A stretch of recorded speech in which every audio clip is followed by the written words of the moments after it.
Welcome, Katharine Halpin. It's so good to have you on my show. Folks, let me introduce somebody.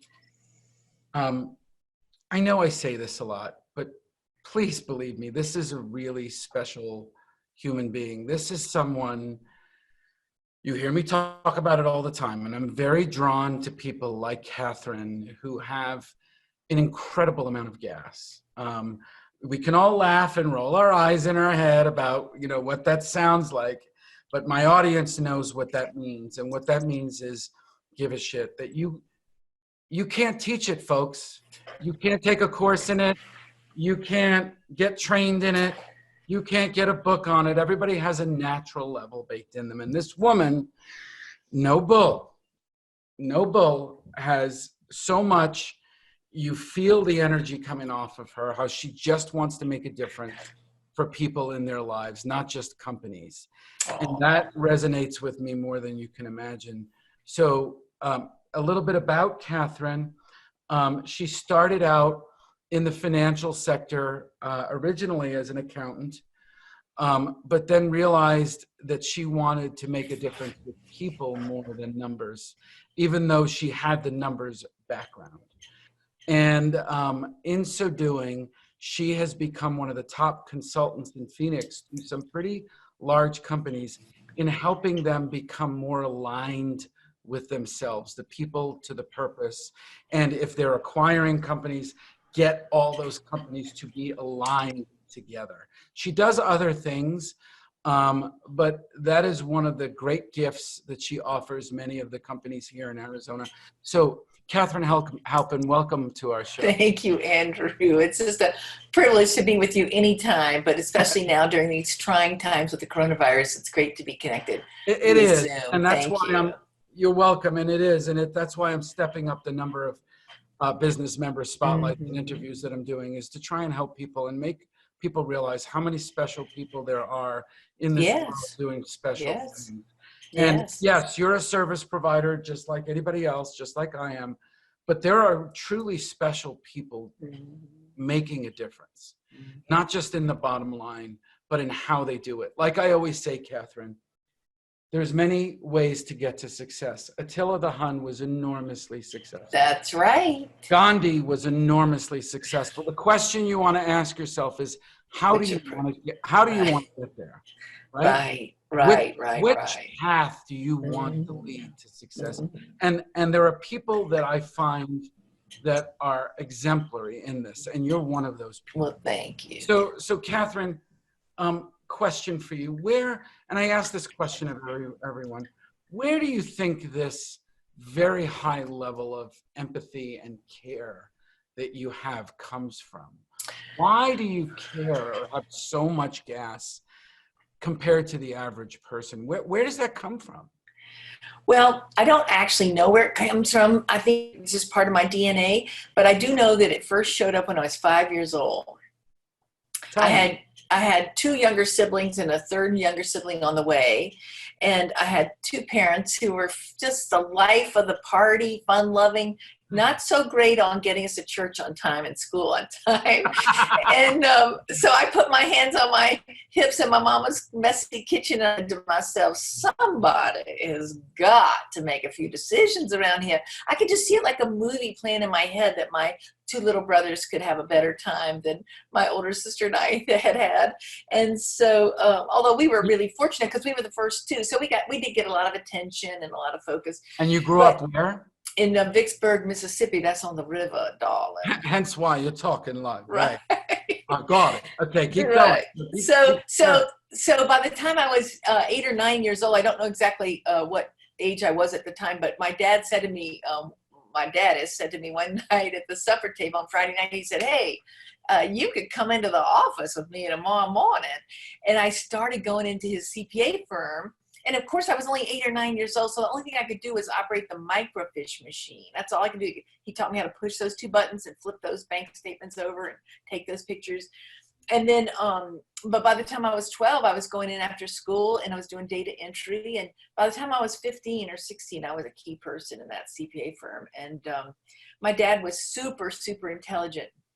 But not a lot of common sense, and I have a lot of common sense. So we made a good team, and so it's a long story, but that's how I got into the part. Where does you're somebody that I know everybody that knows you says very similar things, not only in how good you are, like your book behind you, Alignment for Success, which is how I described you, but how you get people there.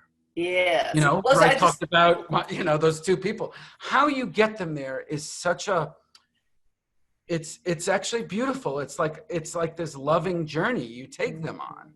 And then they create that loving journey with their people, so it cascades across their whole company. Yeah, but it so comes magical. from you. Well, And so let's make sure we cap this off properly, though. So so you got involved with your dad. Where did the caring come from? Was just that your dad included you, and that he gave you the ability to really find yourself as to what you wanted to do with your life? And no, none of that. Okay, so what was it? Well, I think it was a relationship with him. You know, we was kind of codependent, and so I was overly focused on his happiness and his needs and whatever. So that's what gives me the ability to put myself aside. And when I'm with a client or a leadership team, I'm totally focused on what do they need? How can I make sure everybody's included? Everybody feels like they get to participate. Everybody feels like they have a voice, that everybody knows that their opinion matters. And whether they're the summer intern or the frontline engineer or accountant or whatever, you know, we just want to make sure everybody feels really included. That's how my parents ran a household. We just had all kind of people through that house all now the time. This explains everything. So it's how it was in your house, right. how it was when you were at your dad's company. Yes. You wanted to please him. Yes. And you wanted to make sure that he had what he needed, and that you cared for him so much. Oh yes, such a deep love. That you loved him so much that your work was centered around love, and you created that pattern. That explains a lot as to why you are the way you are. Now I get it.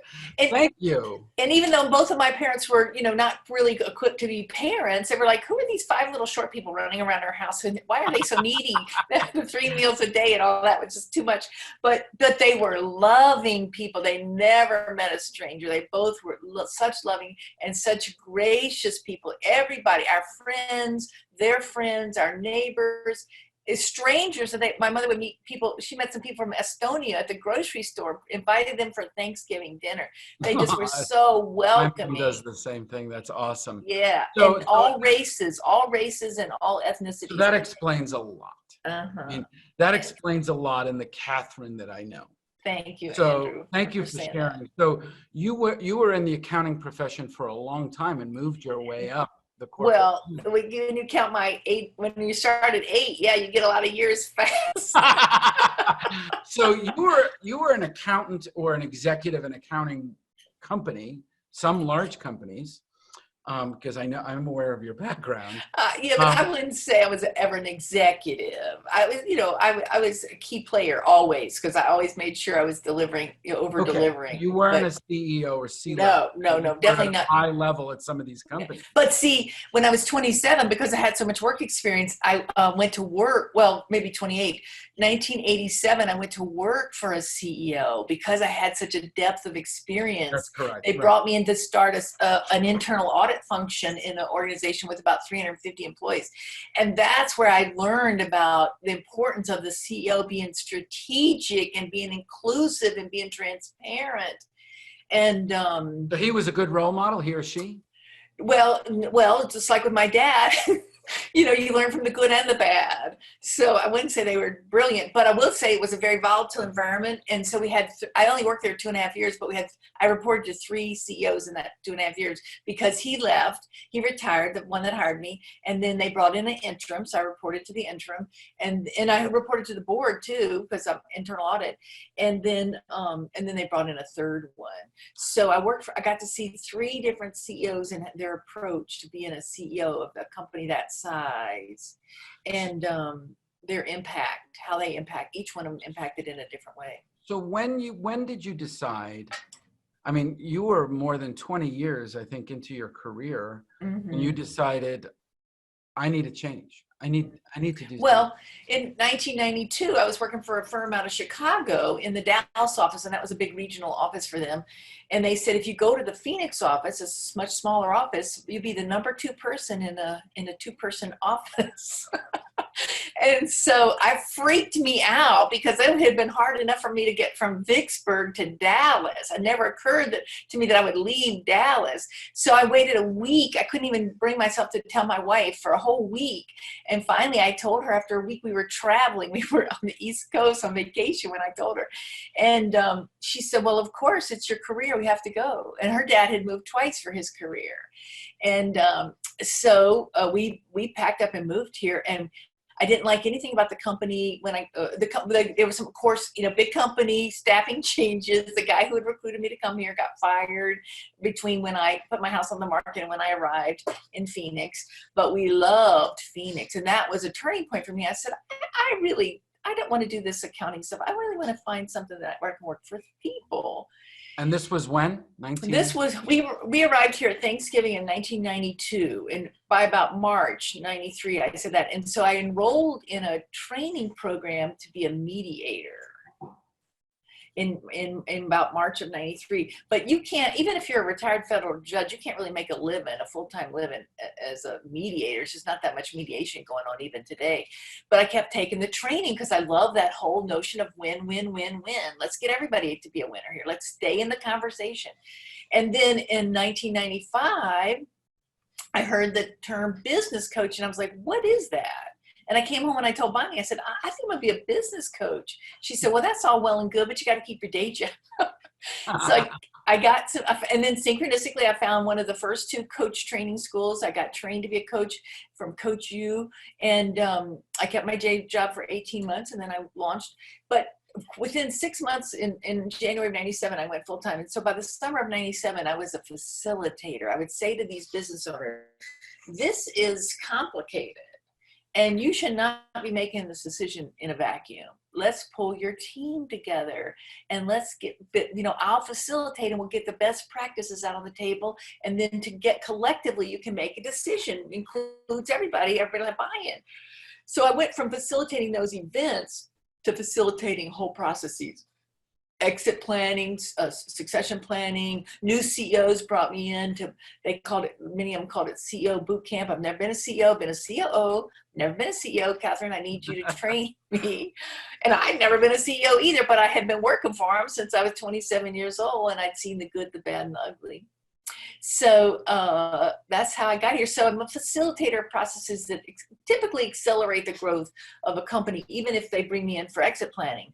My methods will still grow the company in that transition. And so some pretty sizable companies have worked with you, down to smaller companies to help them with growth. Mm-hmm. So when did you write your book Behind You?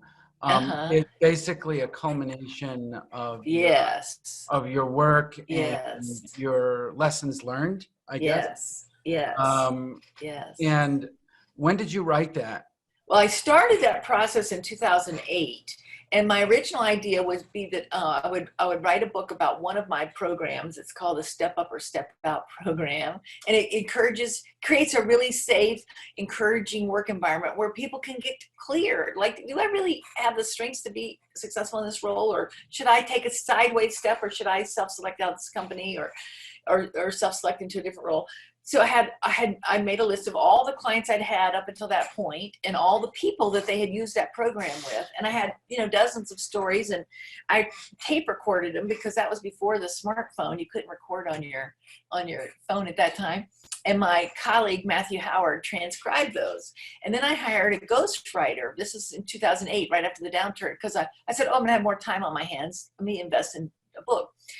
So, Matthew transcribed them, and then he emailed them to a ghostwriter. It was a total waste of time and money because that guy didn't even try to find Katharine's voice. But he did tell me how to get a literary agent. It's very unusual for a first-time author to get a literary agent, but because it was all about accountability, but in this soft Mississippi way, which is quite unique, I did get a literary agent. But it was a husband and wife team, and she went to bed at 2 a.m. and he went to bed at 8 p.m., so they were never aligned. Oh my God. So he would write stuff in the margin of the hard copies. We were sending these hard copies of the manuscript back and forth, and he would write, actually, we didn't even get to the manuscript. He said, we're going to put that manuscript aside and we're going to write a book proposal. And then I'll shop that book proposal and then I'll be a term in your contract with the publisher. So we were working back and forth on the book proposal. And he would write in this flowery, real flowery language. And I'm like, well, that's not how I say it. But, you know, he's the expert. And then she would get it and she'd write in the margin, oh, really? So I wasted 2.5 years. I wasted a year or two with a ghostwriter, and then I wasted 2.5 years with them. And then finally I called Matthew and I said, Matthew, I just got to get a book. He said, we've written so much, because he was right there typing it up, everything I recorded. He typed up and edited it. He said, let's don't write another book. Let's just compile one from what you've already done. So then the book came together in 90 days. I was scheduled to go to the National Speaker Association conference in July of 2014. No, 2014. And my dear friend and mentor, Bill Johnson, passed away in May. And I knew it would be too sad to go without him. And so I didn't go. I said, well, I got these 4 days on my calendar. I'm going to save them and I'm going to compile a book.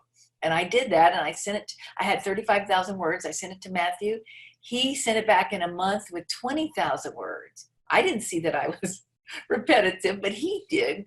And he took all that repetitiveness out and got it into the 5 chapters. He's really a developmental editor, but although neither he nor I had that title in 2014. And so we published, we self-published on Amazon. He had published books already on Amazon because he's a writer and a poet and a creative guy. And so we self-published, and I just wanted it to be like a business card. I didn't expect it would be so well received, but I have 62 5-star reviews on Amazon. I know. I mean, people love it. It's a great book. And let me just say one more thing. One of my clients, former clients at that time, was a head of HR for a huge company, 6,000 employees. I sent her and all her colleagues a copy of the book, and then I called her about a different topic, and I said, I want to get some feedback about the book while we're on the phone. She said, well, I got it sitting right here on my desk. And so then we talked about the other topic. Then I said, now really, seriously, give me some feedback on the book. She said, I told you, I have it right here on my desk. I use it as a reference. When stuff comes up, 6,000 employees, when stuff comes up, it's always going to come up. She was using it as her resource manual. So let's expand on this, and then we've got to, because I try to keep it 25 minutes. Why is the service that you provide these companies more important now than ever? Well, first of all, given what's going on. Yeah, I'm doing a lot of free webinars on how to avoid a layoff using my methods. Because a month ago, my clients couldn't get good employees. There were no good employees out there. Everybody was already swept up because unemployment was so low. So now, a month later, we're thinking, we're going to have to do a layoff. Well, if you do a layoff, it takes you about a decade to recover not your brand with your customers or the general public, but the employer of choice brand. People have to be the employer of choice if they want to attract A players and retain those A players. And if you have a layoff, you're not going to get any millennials to come to work there. They're going to like, well, these people are not values-based. They laid people off at the worst of times. And of course you have to right size, but my methods will help you right size. And can you give us one small tip from yes. Oh, I'll give you my big tip. This is part of my secret sauce. This is why I've been in business. Hey, I know that phrase. The 25 years coming up this summer, I've been in business since I was, started as part-time in 95.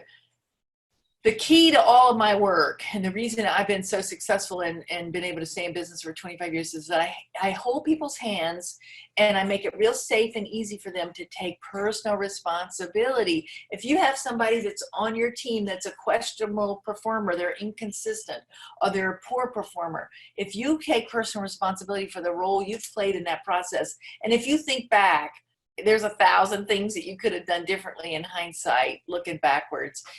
If you just take responsibility for a few of those things, it creates a safe space for that person to take responsibility. And now we have workability, and we can Now, what I always say, you're so right. What I always say, it's not your fault, it's your responsibility. Yeah, Right? exactly. We're so quick to put blame on Yes. ourselves and others when blame doesn't get you where you need to go. Right. So if you shift the thinking, which is what you're saying, from look, it's not your fault, it's just Your responsibility. We got to responsibility, right to and it's clean up this to up. us to figure out how we can get there now. Right. So right. I love that, Katharine. Yeah. So one last question before I ask how people can get in touch with you is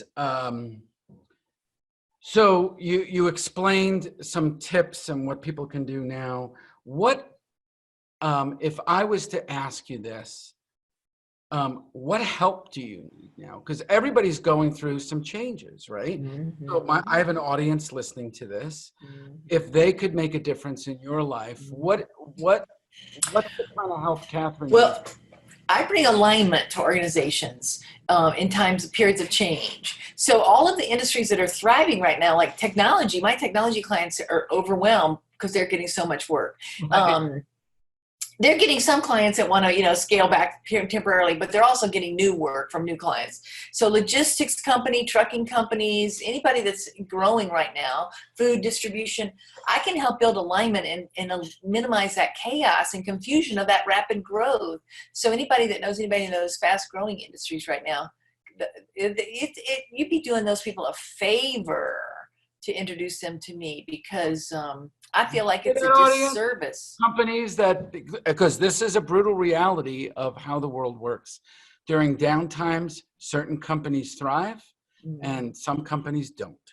And manufacturing is another one that's thriving, especially if you're in a med tech. Well, it depends what manufacturing. Yeah. I know somebody in manufacturing who's not thriving. Oh.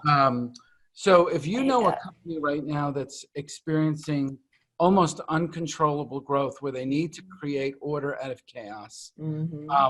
That's what I do. This is what this woman does. So how do they get in touch with you? Well, our website is www.halpin, Halpin, and our phone number is 602-266-1961. So halpin.com? halpincompany.com. Okay. Although it should be halpin.com. I never thought of that. And then I'm all over social media, but you have to know how to spell Katharine. It's like Katharine Halpin, Katharine. And then Halpin is Halp as in Peter, In as in Nathan, Katharine Halpin. You can find her, of course, in LinkedIn. Yes. And so go to her website. This woman has a stellar reputation in Phoenix. And I've worked from Juneau, Alaska to Brussels, Belgium. So I've worked across the globe. But I'm just basing it on what I know. Your network. And executives I know who've worked with you. Yeah. You have a stellar reputation. You definitely not only affect the bottom line, you affect morale, you affect purpose and passion, and you do it in a loving way, not a fun. And, but like I said, how do you want to get to where you want to get? And so, Katharine, you are a gem. Thank you for being you. Thank you, my dear friend, for being on my show. Thank you. I'm going to hit pause and we'll talk after. So everyone, thanks for listening. Go help Katharine, make a difference in someone's life. As I always say, it's good business to make a difference in the lives of those we do business with and seek business from. Even though things may be hard for you, don't forget, you have to take care of yourself, the people you care about in your family, your friends, and your company. And then you also have to take care of your community. Make a difference. Katharine, thank you. Amen. Thank you so much, my dear friend. Thanks, Andrew. That was great.